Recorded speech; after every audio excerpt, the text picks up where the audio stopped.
Hello, and welcome to another episode of Conversations in the Void. Joining me today is Kyle Evans. Kyle is a graduate from the School of the Art Institute of Chicago, where he received a bachelor's of fine art in 2009 and went on at the school to receive his master's degree in 2011. Kyle Evans has been featured in Popular Science magazine and shown in cities such as New York, Chicago, London, Paris, Vancouver, Edinburgh, Atlanta, Austin, Houston, and Dallas, and next month in Berlin. Thank you for joining us today, Kyle. Pleasure.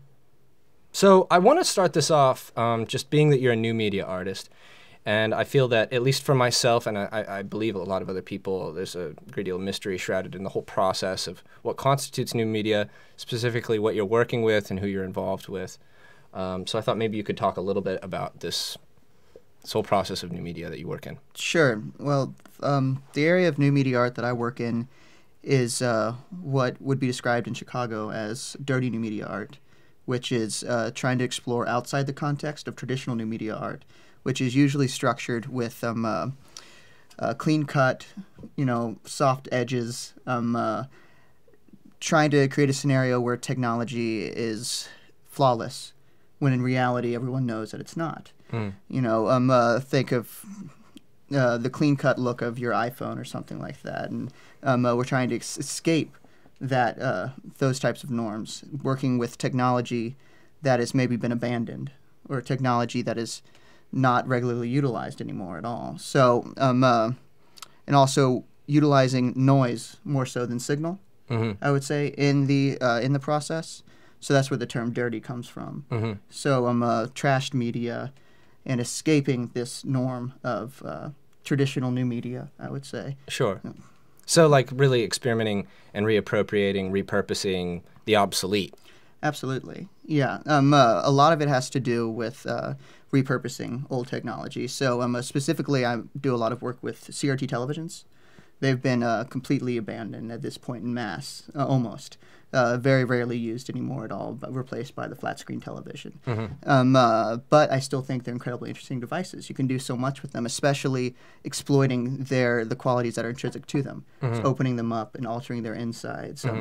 They are devices that are designed to present any electronic signal that you deliver to them. While, say, a flat screen television will, if you try to mess with one, if you try to deliver an experimental signal to it, it will pretty much shut you down. It'll shut off and say, no, you don't want to see this. It'll go blue screen, say no signal, etc. So there's the interfaces on these newer devices are designed to shut you out of them, while a lot of these older devices are dumb devices. So they allow you to explore within them. But there's also, attached to that, there's a lot to do with nostalgia of our residual memories of these old analog era devices that I think people are still really interested in because they just kind of disappeared. What's happening with them? What are we doing with them? And along with that, there's e-waste as well. That's also an issue, so recycling. And there's also certain qualities to older technologies that new technology does not possess. Certain visual timbres, in a sense. So certain the way a CRT television, a tube television, operates is completely different than the way a flat screen operates. So with that, there's just certain intrinsic qualities that are completely separate. Yeah, these idiosyncrasies of technology. Absolutely. I like the way that you talk about it because in a lot of ways it's it's like I think any other medium in artwork that one would talk about. I mean, like coming from a painting background with myself, you refer to a specific type of medium in this technology as I would another paint. That is something about that is not held in this case, modern technology, contemporary, non-outdated television specifically, and other technology that you may work with. So that I like the parallel that can be drawn there, and there's a project I want to talk about. You're doing a solo project now, referred to as Dirastra. Yes. Okay, right. And that's a show that you've actually done at the DMA already, and you just recently performed at Homeland Security studio, which is located in South Dallas, and you will be doing a closing for that as well. Yes, on the 26th. The 26th of this month. Fantastic.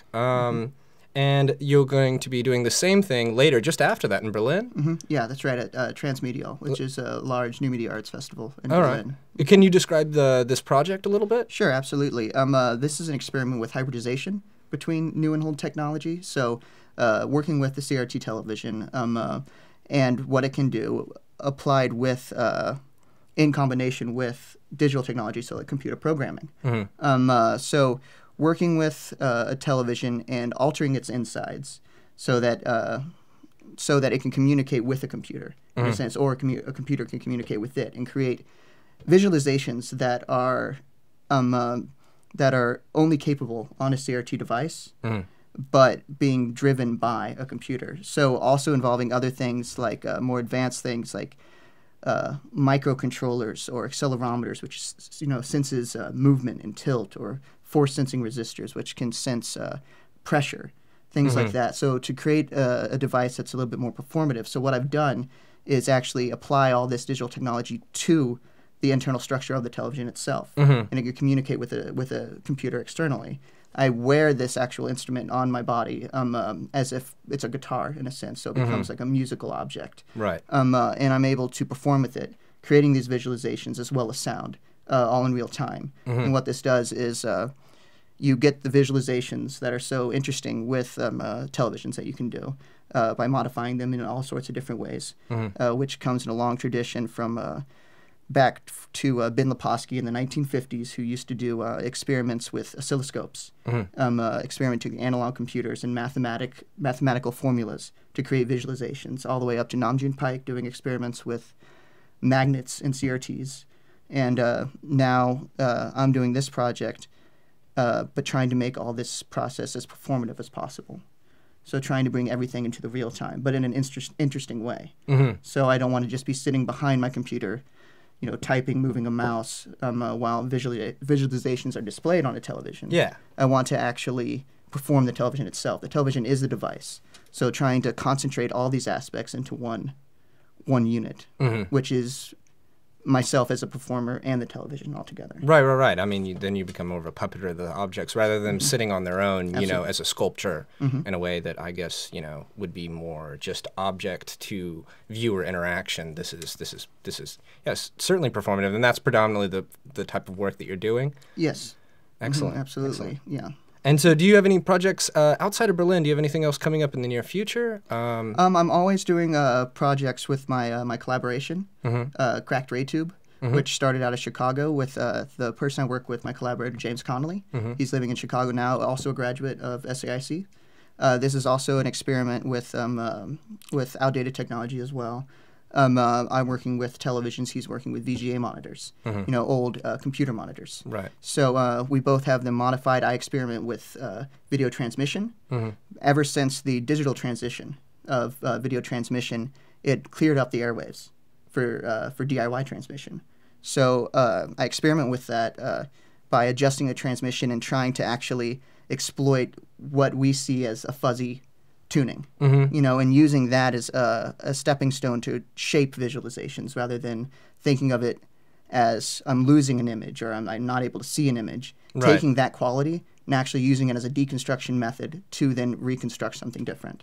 Or a visualization that, especially we all know from the analog era, if it's the fuzzy transmission, whatever, etc. Right. Well, he's doing interesting things with VGA monitors, with all sorts of analog processes with sound and image to create very flashing, screeching, wobulating signals, which we call wobulating. That comes from a term from Namjoon Paik, who he invented an instrument called the wobulator, which was a video instrument that tapped into using a magnet onto a television. It was able to shift the image in different ways using sine waves, and we use that same process here, doing it all in real time with a pile of different CRT monitors, so multiple monitors all at once.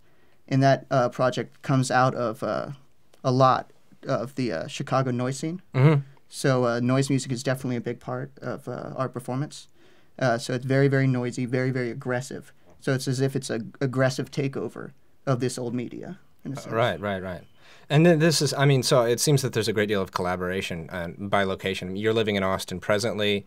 It's a pleasure to have a player like you, in the Texas art scene in general, and carrying on dialogue. You're certainly prolific, showing in all the varying places that you are, and have a lot of exciting events coming up. I suppose we have to wrap it up, but it's really been a pleasure allowing you to discuss that a little bit. If you're in the Dallas area, again, you'll be able to catch the closing of this show at the end of this month on the 26th at Homeland Security. You can Google that like anybody else would. And so I guess that'll wrap it up. Joining us after this is Brent Engle, who will be performing for us. I hope that you enjoy it, and we'll see you next week.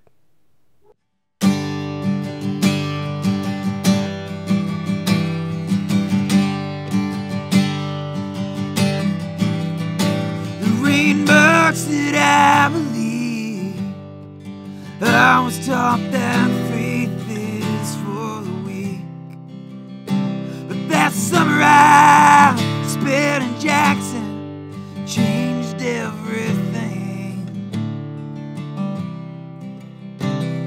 With cut-off shorts and skinny legs, she danced around those muddy banks. And in that moment I could see she made a believer out of me. I was 21, she was 19. She was just a kid, but she loved me.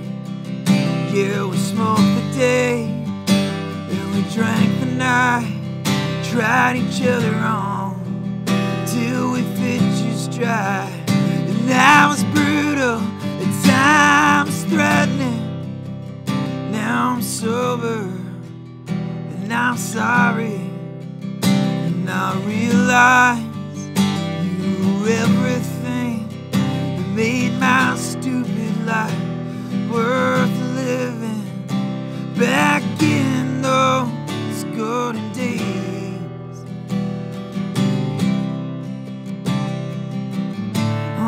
Mississippi.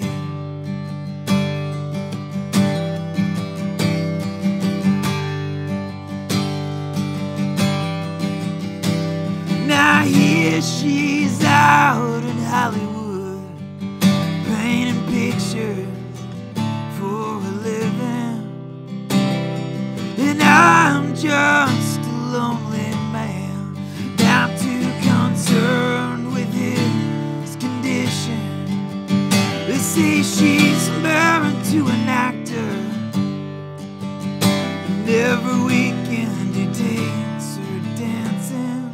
There ain't much that I believe, but she made a believer out of me.